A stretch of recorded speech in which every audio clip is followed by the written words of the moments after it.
Hello and welcome to all of you অর্কস vision. সবাইকে স্বাগত জানাই অর্কস ভিশনে। বন্ধুরা, আশা করি সবাই ভালো আছো। তো আজকে যে বিষয়টা নিয়ে কথা বলতে এসেছি সেটা হচ্ছে সময় এবং সময়ের সঙ্গে জুড়ে থাকা আমাদের অত্যন্ত গুরুত্বপূর্ণ একটা জিনিস আমাদের জীবনে, সেটা হচ্ছে ঘড়ি। ঘড়ি যা আমরা ঘরে ব্যবহার করি, যা রিস্ট ওয়াচ হিসেবে ব্যবহার করি। এই যে প্রত্যেকটা সময়, প্রত্যেকটা মুহূর্ত আমরা দেখে বুঝে চলতে পারি, সময় আমরা একটা সিদ্ধান্ত নিতে পারি। কথায় বলে যে সময় নেওয়া সিদ্ধান্ত জীবন বদলে দেয়। তো সেই সময়কে নিয়ে আজকে কথা বলতে এসেছি এবং সময়ের সাথে সময়কে মাপার যে যন্ত্র, অত্যন্ত গুরুত্বপূর্ণ জিনিস ঘড়ি, সেটা নিয়েও কথা বলতে এসেছি। তো মূল ভিডিওতে যাওয়ার আগে আমি সবাইকে প্রতিবারের মতো অনুরোধ করব, এই চ্যানেলটা যারা এখন অবধি সাবস্ক্রাইব করনি তারা প্লিজ এটাকে সাবস্ক্রাইব করে নাও।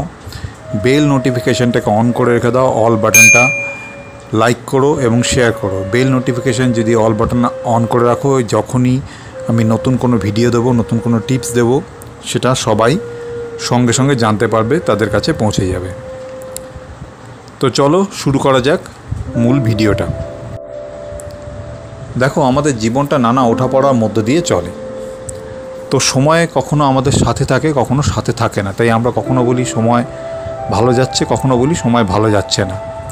আজকাল তো মানুষ কথায় কথায় একটাই কথা বলে, খুব একটা ভালো যাচ্ছে না। তো দেখো, একটা কথা বলি সবাইকে, প্রথমে ভালো যাচ্ছে না এই শব্দটা সময়ের ক্ষেত্রে ব্যবহার করো না। যে কোনো নেগেটিভিটিকে আমরা যদি প্রশ্রয় দিই, তা আমাদের আশপাশটাকে নেগেটিভ করেই তোলে। তাই সময়টাকেও নেগেটিভ করে তুলবে। তাই কখনো কাউকে বলবে না যে সময় ভালো যাচ্ছে না, বলবে ভালো আছি, বলবে চলে যাচ্ছে, তাহলেও চলবে। কিন্তু ভালো যাচ্ছে না, ভালো নেই, এই কথাগুলো না বলাই বেটার। তাই সময়কে কখনো, এটা সময়কে ইনসাল্ট করা। টোটাল ইউনিভার্সে আমাদের শরীরে যত রকম এনার্জি কাজ করে না, সেই এনার্জির মধ্যে সময়টাও একটা ফ্যাক্টর। সময়ও আমাদের শরীরকে এনার্জি এলিমেন্টের মধ্যে পড়ে। তো এনার্জি এলিমেন্টকে আমরা যদি পজিটিভ রাখতে চাই, কখনো সেটাকে নেগেটিভ কথা বলতে নেই। সবসময় বলতে হয় ভালো আছি, ভালো চলে যাচ্ছে, বা যদি সেটা বলতে নাও ইচ্ছা করে, অন্তত বলো চলে যাচ্ছে। কিন্তু খারাপ যাচ্ছে, সময় ভালো যাচ্ছে না, এই কথাগুলো খুব একটা ব্যবহার করবে না। এবার আসি ঘড়ির কথায়। ঘড়ির ব্যাপারে আমরা অনেকেই জানি, তবুও কতগুলো কথা বলে দেওয়া জরুরি। এটা মেনটেন করলে জীবনে আলটিমেটলি কি হয়, যে অপরচুনিটিসগুলো, যে ভালো সময়টা আমাদের জীবনে থাকে, সেই অপরচুনিটিসগুলো আমাদের হাতে আসতে থাকে, ভালো সময়টা দীর্ঘ থেকে দীর্ঘতর হয়। দেখো, আমরা অনেকে খেয়াল করি না, না বুঝে কি করি, ঘরে অনেক সময় ড্যামেজ হওয়া, ভেঙে যাওয়া, বন্ধ হয়ে যাওয়া ঘড়ি রেখে দিই। সবার প্রথম কাজ হচ্ছে, যদি এগুলোকে সারাতে পারা যায়, রিপেয়ার করা সম্ভব হয়, রিপেয়ার করো, ব্যবহার করো। যদি না সম্ভব হয়, জাস্ট এটাকে ফেলে দাও, বা যদি কোথাও বিক্রি করে দেওয়া সম্ভব হয়, বিক্রি করে দাও। কিন্তু বন্ধ হওয়া, ড্যামেজ হওয়া, ভাঙা ঘড়ি ঘরে রাখবে না। তা সে রিস্ট ওয়াচই হোক, তা ঘরের দেয়াল ঘড়ি হোক, বা অন্য কিছু, তার যতই প্রিয় হোক, যতই তার সঙ্গে অনেক কিছু জড়িয়ে থাকুক স্মৃতি, যখনই কোনো বন্ধ ঘড়ি বা ড্যামেজ ঘড়ি আমরা ঘরে রেখে দেব, তার মানেই আমরা আমাদের খারাপ সময়কে জোর করে ডেকে আনছি। এই গেল প্রথম কথা। দ্বিতীয় কথায় আসি, এটা হচ্ছে আমাদের রিস্ট ওয়াচ। একটা জিনিস ভালো করে খেয়াল করবে, আমি যে যুক্তিগুলো দিচ্ছি, যে লজিকগুলো বলছি, সেগুলো একটু ভালো করে ভাববে। মাথার চুল থেকে পায়ের নখ অবধি আমরা যা পরিধান করি, অর্থাৎ what the things we are wearing, আমাদের পোশাক আশাক, মেয়েদের ক্ষেত্রে কখনো চুলে ক্লিপ লাগাচ্ছে, বা অনেক সময় পায়ে যে নুপুর পরছি, এরকম বিভিন্ন ধরনের যে জিনিস আমরা সারা শরীরে ধারণ করি, তার মধ্যে একটাতেও কিন্তু জীবন নেই। They have no life. একমাত্র ঘড়ি আছে যার লাইফ আছে, যেটা সময়কে সাথে নিয়ে চলে, টিক টিক টিক টিক করে। সেটা কিন্তু সময় বলে দেয়, এনার্জিকে সব সময় আমাদের শরীরে প্রবেশ করায়। তাই ঘড়ি জিনিসটা হচ্ছে একমাত্র জিনিস যেটা লাইফ আছে। অনেকে বলবে আজকে যে কেন আমরা তো সাথে মোবাইল নিয়ে ঘুরি, মোবাইলেও তো চলে, মোবাইলেও তো ঘড়ি আছে, মোবাইল তো সবসময় কিছু না কিছু দেখছি, চলছে, ওটা তো একটা। কিন্তু বন্ধু, মোবাইলটা কিন্তু ঘড়ির সাবস্টিটিউট নয়। মোবাইল কিন্তু আমরা ধারণ করি না, মোবাইল আমরা ব্যবহার করি, মোবাইলটা আমরা কিন্তু ধারণ করি না। তো মোবাইলের ব্যবহার আজকাল কি হয়েছে, আমাদের জীবনে ঘড়ির ব্যবহারটাকে ভীষণ কমিয়ে দিয়েছে। ঘড়ি পড়তে আমরা প্রায় ভুলে গেছি, কিন্তু সেই জিনিসটা কিন্তু ঠিক নয়। ঘড়ি পরা সব সময় জরুরি এবং অবশ্যই জরুরি।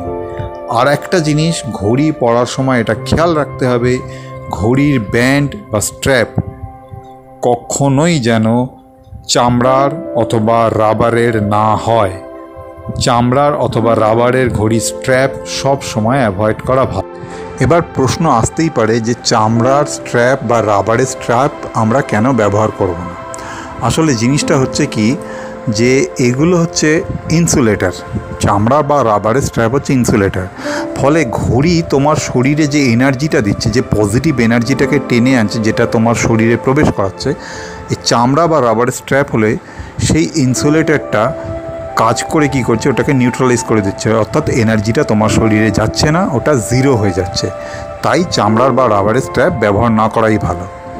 এক্ষেত্রে বলে রাখি, একটা জিনিস খেয়াল করে দেখো, বড় বড় যারা সেলিব্রিটি আছে তাদেরকে কখনো দেখেছো, তাদের বেশিরভাগ ক্ষেত্রে দেখবে তাদের হাত ঘড়ি যেটা আছে সেটা মেটালিক ব্র্যান্ডের হয়, মেটালিক ব্র্যান্ডের হয়।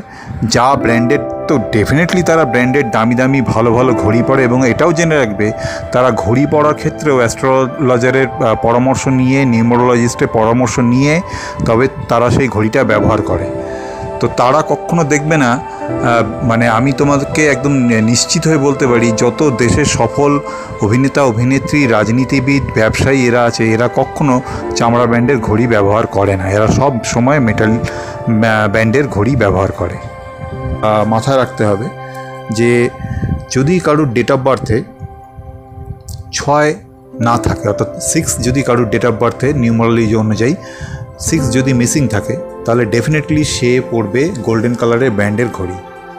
গোল্ডেন কালারের ব্যান্ডের ঘড়ি, ঘড়ির যে ডায়ালটা, সেই ডায়ালটা যদি গোল্ডেন কালারের হয় খুব ভালো হয়। তো সাদা হলেও চলবে, সাদা যদি হয়ও তার যেন যে নাম্বারিংগুলো, সেই নাম্বারিংগুলো দেখা যায় যে সাদা ডায়ালের উপরে গোল্ডেন কালারের নাম্বারিং থাকে, সেটা হলেও চলবে, বা পুরো গোল্ডেন কালার চলতে পারে। যদি কারোর ডেট অফ বার্থে 7 মিসিং থাকে, অর্থাৎ 7 যদি না থাকে, তাহলে সে পরবে সিলভার কালারের ব্যান্ডের ঘড়ি, মেটালের। ঘড়ির ব্যান্ড অলওয়েজ যেন মেটালের হয়, কোনো সময় যেন এটা নন মেটালিক কোনো আইটেম দিয়ে ঘড়ির ব্যান্ড না হয়। আর যদি কারোর ডেট অফ বার্থে 6, 7 দুটোই মিসিং থাকে, তাহলে সে গোল্ডেন এবং সিলভার মেশানো যে ঘড়ির ব্যান্ড পাওয়া যায়, অনেক সময় গোল্ড স্টিল যে ব্যান্ডগুলো হয় বা গোল্ডেন সিলভার যে ব্যান্ড হয়, সেই ব্যান্ড যেন ইউজ করে। তাতে কি হবে, দুটো এলিমেন্ট, অর্থাৎ মেটাল যে এলিমেন্টটা আমাদের মানে এনার্জি এলিমেন্টের সঙ্গে মেটাল যে এলিমেন্টটা আমাদের শরীরে অ্যাবসেন্ট রয়েছে, সেটা কিন্তু ফুলফিল হয়ে যাবে। ঘড়ি না পরে ঘর থেকে কোনো কাজে কখনো বেরোবে না। ঘড়ি অবশ্যই পরা উচিত। ঘড়ি যদি না পরো, তুমি সময়ের সাথে চলছো না, তুমি অপরচুনিটিকে সাথে নিয়ে যাচ্ছ না, এটা মাথায় রাখবে। একটা জিনিস খেয়াল করবে, এটা ভালো করে মিলিয়ে দেখে নেবে যে যারা মেটালের যে ঘড়ি পরতে পছন্দ করে না, মেটাল ব্যান্ডের, তাদের অবশ্যই ডেট অফ বার্থে কোনো না কোনোভাবে 6 নয় 7 মিসিং থাকে, বা দুটোই হয়তো মিসিং থাকে। তাদের এই মেন্টালিটি তৈরি হয়ে যায় চামড়া স্ট্র্যাপ বা রাবার স্ট্র্যাপের ঘড়ি পরা। লজিক্যালি কথাগুলোকে নিয়ে একটু ভাববে, এই ব্যাপারগুলোকে মেনটেন করে চলা উচিত। আবার একটা কথা বলে দিচ্ছি, যদি এমন হয় যে সাদা একদম ডায়াল আর তাতে মাত্র 4টে নাম্বার রয়েছে, অর্থাৎ যেটা আমরা দেখে থাকি যে 12, 3, 6, 9, বা এই যে এইভাবে আমাদের সাজানো থাকে, এই 4টে নাম্বারের সঙ্গে আর কোনো নাম্বার নেই। তো একটা কথা বলে রাখি, জেনারেলি ঘড়ি যখনই পড়বে তাতে যেন সবকটা নাম্বার থাকে, বা সবকটা নাম্বারের যে পয়েন্টগুলো করা থাকে সেটা যেন বোঝা যায়, এরকম ঘড়ি পরা ভালো। আর যদি তা না হয়, যেন ঘড়ির ডায়ালে কোনো নাম্বারই না থাকে। আজকাল অনেক এরকম স্টাইলিশ ঘড়ি বেরিয়েছে যাতে দেখা যায় যে ঘড়ির ডায়ালে অ্যাকচুয়ালি কোনো নাম্বারই থাকে না। আর একটা জিনিস, যে চিত্র বিচিত্র ব্যাকগ্রাউন্ডে যে ঘড়িগুলো হয়, অর্থাৎ একটা ঘড়ির ব্যাকগ্রাউন্ডে বিভিন্ন ধরনের ছবি টবি এসব দিয়ে অনেক রকম থাকে, সেই ধরনের ঘড়িগুলোকেও অ্যাভয়েড করে রাখা ভালো। ঘরের দেয়ালে যে ঘড়ি আমরা রাখি, দেয়াল ঘড়িগুলো, তার ব্যাটারি যেন কখনো ডাউন না হয়ে যায়, এটা সবসময় খেয়াল রাখবে। আর ঘড়ির যে ঘন্টার যে সময়টা, এখন বিভিন্ন ধরনের মিউজিক বেরিয়েছে, আগেকার দিনে ঢং ঢং করে শব্দ হওয়া ঘড়ি জানান দিত টাইম, তো সেই ধরনের ঘড়ি থাকা ভালো। যদি নাও হয় তাহলে অন্তত এমন যেন ঘড়ি হয়, খুব বড় ডায়ালের ঘড়ি যেন হয়। একটা ঘড়ি ঘরে যেটা থাকবে যেন খুব ভালো ভিজিবল হয়, চতুর্দিক থেকে যে কোনো জায়গা থেকে নজরে থাকে। আর ঘড়িটা উত্তর দিকের দেওয়ালে বা পূর্ব দিকের দেওয়ালে টানিয়ে রাখবে।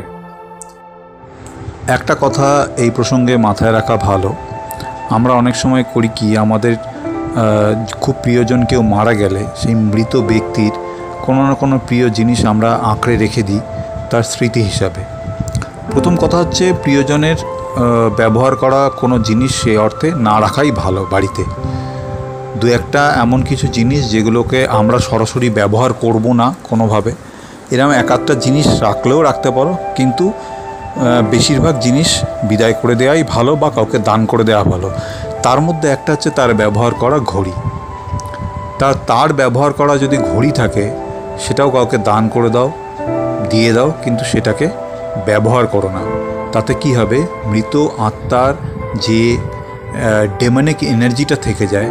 দেখো, আত্মা যখনই একটা মানুষ মারা যায়, তার প্রেত লোকে চলে যায়, সেখানে গিয়ে কি হয়, কিছু নেগেটিভ এনার্জিস তৈরি হয়।